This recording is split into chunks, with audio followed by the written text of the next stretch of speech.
Hey guys, a little video on the fake twins. Just to remind you, fake twins, this is because it looks like exactly the same tank, but in reality the fishes and especially the water parameters are quite different.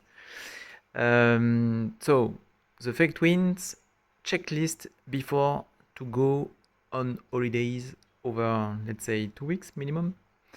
So you have to make sure that you don't forget few things to do before. You have to prepare a little bit the tank, but in fact the better way to make your tank period of proof, this is in fact to let them running offline without maintenance during a short period before the holidays in order to make sure that all your autonomous systems are running properly. So typically, water change have been done last weekend. Water parameter has been checked. Here, the water is excellent. Here, I changed some card bridge for the silicate absorber and phosphate absorber result. We do have 0 of silicate, 0 of phosphate. Here as well, you do have a little bit of nitrate because the biomass is a little bit more important in this tank, and also the food is a little more rich in protein, so the pollution go faster, I would say. Here, this is some herbivore fish, young fish or juveniles. Not so small, but this is teenager fish if you want. And because of this food, dedicated specific food, the pollution is very slow, and we do have still some plant, even if it's really quite nothing as plant. But by the way, water parameter fine, temperature fine, and on the checklist you have to check all the programations that you've done of the lightning, for example, if it's fine. You have to check here the food, of course, here, and don't forget we do have a growing tank with some Hellcat fish, quite interesting Hellcat fish, and they need to get the proper food as well. When you have some automatic feeder, don't forget to check out the battery indicator and to be sure that it won't stop feeding the fish when you are not here. About the parameter, you can see it here. So you see this parameter, this pH is not so down, and I can add a little bit of tap water in order to try to keep the pH, but in 2 weeks we will certainly have a pH to 5, going down to 5. I won't be surprised about it.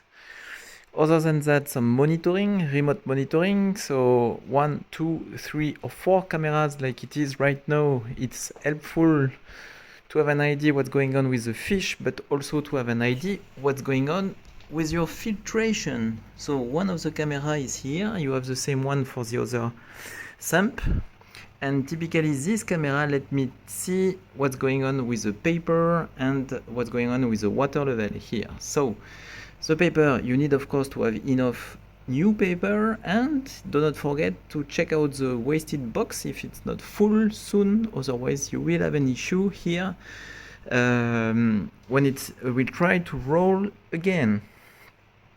After that, of course, you have to check out the reservoir. As you can see, a smaller reservoir, a bigger reservoir here. I let you guess why. It's quite simple. Here you have a 25 degrees water. Here a more 28, 29. You see? So warmer is the water, then more evaporation you get. Simple as it is. In both cases you have the same aeration, high intensity, I would say, so it's really just related to temperature.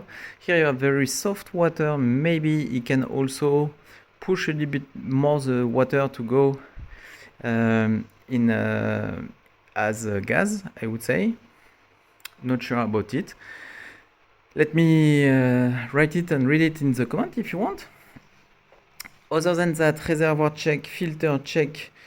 You have to check out a little bit this little card bridge if everything is going fine. Here the UV behind if everything is going fine, meaning that the water flow is correct. Nothing is stopping the water and preventing the normal flow to get it here.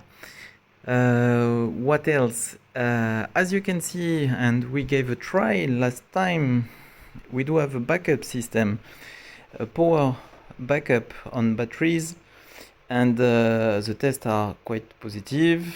The charger, I do have both charger this time, and both battery are full, so it's supposed to be fine. We do have pushed a little bit more here the overflow to make sure that we don't have any water level dropping until under the skimmer water level.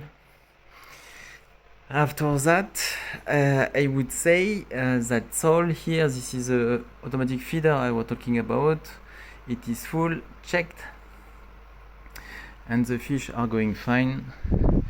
They just fed. This is why here the discus, it is a little bit, you do have some swimming stuff in the water. Here as well, in theory it's supposed to be even more transparent, I would say. And I guess we checked everything. In theory, it will run smoothly. If it's not running smoothly, thanks to the monitoring, I can also find out if one of the filter, for example, is not rolling and something is weird, or maybe the water level is going down because the sensor hasn't detected it yet. So I can remotely activate the automatic top-off system, or I can even activate the roll paper. So I have few parameters on which I can try to solve an issue if it's occurring. And times to times, of course, you can enjoy your fish. This is also the nice part to have such kind of webcams here. So I guess that's all for today. Of course, they will continue to breed, this pair and this pair, without any success because of the crowded tank, I would say, and the pressures that both pair are putting on themselves. And the L-catfish are not able to breed because I remove the caves. So in theory, I don't have more fish and trouble here. All the little youngs that you can maybe see over there, here, they just get fed here. You can see it. And they are going fine and should stay like that. So that's all for today. Hope it could maybe be helpful for you to see also a pair of few elements to check before that you are leaving your fish. This is always a little bit stressful, but to me, and this is one of the motivation to get that kind of autonomous system, this hobby shouldn't bother you and limit you, restrict you in your holidays motivation to go a little bit outside. So that's all. Hope everything is going fine at your place and you can enjoy nice time with family and relatives. Ciao guys.